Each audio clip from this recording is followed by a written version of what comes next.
नमस्कार मित्रांनो मी अक्षय कदम स्वागत करतो तुमचं आपल्या नवीन एका व्हिडिओमध्ये। मित्रांनो, सोलर चालित फवारणी पंप घेण्यासाठी शासनाद्वारे 50% अनुदान देण्यात येतं। तर याच पंपासाठी महाडीबीटी वरती अर्ज भरणे सुरू झालेले आहे। तर महाडीबीटी वरती ऑनलाईन कशा प्रकारे फॉर्म भरायचा आहे तर आजच्या व्हिडिओमध्ये आपण सर्व माहिती पाहणार आहोत। तर चला मित्रांनो, व्हिडिओला सुरुवात करूया। मित्रांनो, सर्वात पहिले तर तुम्हाला या वेबसाईट वरती यायचं आहे। या वेबसाईटची लिंक मित्रांनो तुम्हाला या व्हिडिओच्या डिस्क्रिप्शन बॉक्समध्ये मिळून जाईल। या वेबसाईटवरती आल्यानंतर तुमच्या समोर अशा प्रकारचा इंटरफेस येईल। येथे सर्वात पहिले तर मित्रांनो तुम्ही या वेबसाईटवरती जर रजिस्ट्रेशन केलेलं नसेल तर येथे तुम्हाला नवीन अर्जदार नोंदणी या ऑप्शनवरती येथे क्लिक करायची आहे। येथे क्लिक केल्यानंतर तुम्हाला या पोर्टलवरती येथे पहिले तर रजिस्ट्रेशन करून घ्यायचं आहे। रजिस्ट्रेशन कसं करायचं तर त्याचा व्हिडिओ आपण ऑलरेडी बनवलेला आहे। तर तुम्ही वरती आय बटनवरती क्लिक करून तो व्हिडिओ बघू शकता।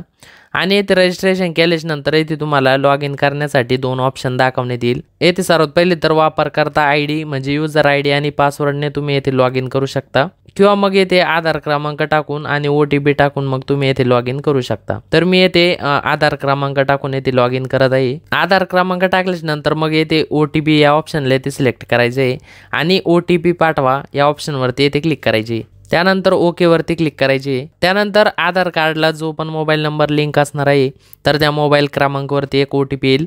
तर तो OTP तुम्हाला या बॉक्समध्ये टाकायचा आहे। OTP टाकल्यानंतर ते OTP तपासा या ऑप्शनवरती क्लिक करायची। त्यानंतर अशा प्रकारे ते लॉग इन होणार आहे।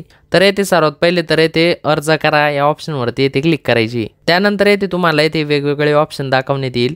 तर तुम्हाला येथे कृषी यांत्रिकीकरण या सेक्शनमध्ये येथे बाबी निवडा या ऑप्शनवरती येथे क्लिक करायची। त्यानंतर मग येथे मुख्य घटक तर येथे निवड करा याच्यावरती क्लिक करायची आणि कृषी यंत्र अवजारांच्या खरेदीसाठी अर्थसहाय्य या ऑप्शनवरती क्लिक करायची। त्यानंतर येथे तपशील याच्यावरती क्लिक करायची आणि येथे मनुष्यचलित अवजारे या ऑप्शनला येथे सिलेक्ट करायचे। त्यानंतर येथे यंत्रसामग्री अवजारे किंवा मग उपकरणे तर या ऑप्शनमध्ये तुम्हाला येथे निवड करा याच्यावरती क्लिक करायची। तर येथे तुम्हाला पीक संरक्षण अवजारे या ऑप्शनला येथे क्लिक करायची। त्यानंतर येथे मशीनचा प्रकार तर येथे निवड करा याच्यावरती क्लिक करायची। तर येथे तुम्हाला वेगवेगळ्या बाबी दाखवण्यात येईल। तर येथे तुम्हाला सर्वात शेवटी सौरचालित नॅपसॅक फवारणी पंप या ऑप्शनला येथे सिलेक्ट करायचे।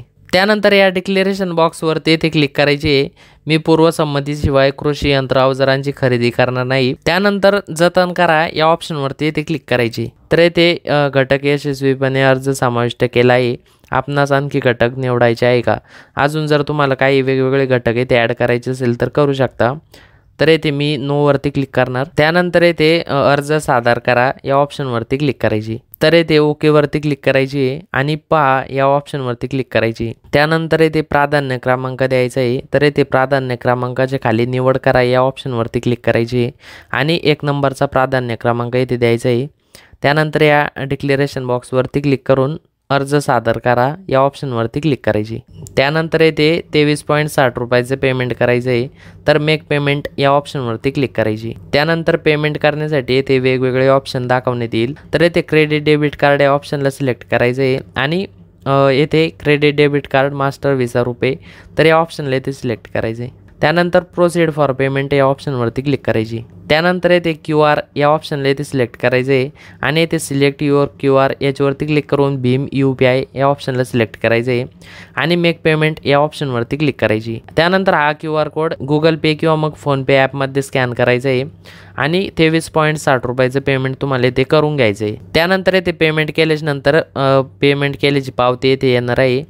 येथे खाली आल्यानंतर येथे प्रिंट रिसीट या ऑप्शनवरती क्लिक करून तुम्ही ही पावती प्रिंट करू शकता। त्यानंतर येथे मी अर्ज केलेल्या बाबी या ऑप्शनवरती क्लिक करायची आणि येथे छाननी अंतर्गत अर्जामध्ये तुम्हाला येथे सौरचालित नॅपसॅक फवारणी पंप दाखवण्यात येईल। तर येथे आपण यशस्वीपणे सौरचालित फवारणी पंपासाठी येथे अर्ज केलेला आहे आणि ही अर्ज केल्याची प्रिंटआउट जर तुम्हाला काढायची असेल तर येथे पोच पावती या ऑप्शन खाली येथे डाउनलोडचं ऑप्शन आहे याच्यावरती क्लिक करायची आणि अशा प्रकारे तुमच्यासमोर मग सौरचालित फवारणी पंपासाठी आपण जो अर्ज केलेला आहे तर त्याची अर्ज केल्याची पावती येथे येऊन जाईल। आणि येथे सौरचलित फवारणी पंपासाठी जर तुमचा लकी ड्रॉ मध्ये जर नंबर आला तर तुम्हाला ते SMS द्वारे कळवण्यात येईल। आणि मग पुढील काय प्रोसेस असणार आहे तर तुम्ही तुमच्या कृषी सहाय्यक अधिकारी किंवा मग कृषी अधिकारी यांच्याशी संपर्क करून पुढील प्रोसेस विचारू शकता। तर अशा प्रकारे मित्रांनो तुम्ही सौरचलित फवारणी पंपासाठी MahaDBT पोर्टलवरती अर्ज करू शकता। तर येथे बघू शकता या तालुक्यासाठी घटकाला आधीच अर्ज केला आहे।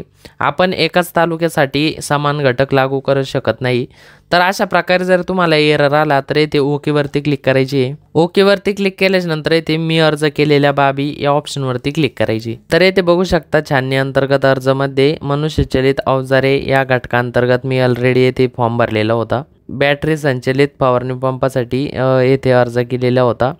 तर हा अर्ज पहिले तर कॅन्सल करावा लागणार आहे आणि हा अर्ज कॅन्सल केल्याच्या नंतरच तुम्हाला सौरचलित फवारणी पंपासाठी येथे अर्ज करता येईल। तर येथे अर्ज कॅन्सल करण्यासाठी येथे अर्ज रद्द करा या ऑप्शन खाली ते कॅन्सलचं बटन आहे। तर या ऑप्शनवरती येथे क्लिक करायची। तर येथे यस वरती क्लिक करायची। त्यानंतर MahaDBT मध्ये तुम्ही जो पण मोबाईल नंबर लिंक केलेला आहे तर त्या मोबाईल नंबरवरती एक OTP येईल। तो OTP तुम्हाला या बॉक्समध्ये टाकायचा आहे। त्यानंतर सबमिट बटनावरती क्लिक करायची। तर येथे अर्ज रद्द झालेला आहे आणि येथे छाननी अंतर्गत अर्ज मध्ये आता येथे एक पण अर्ज येथे पेंडिंग नाहीये।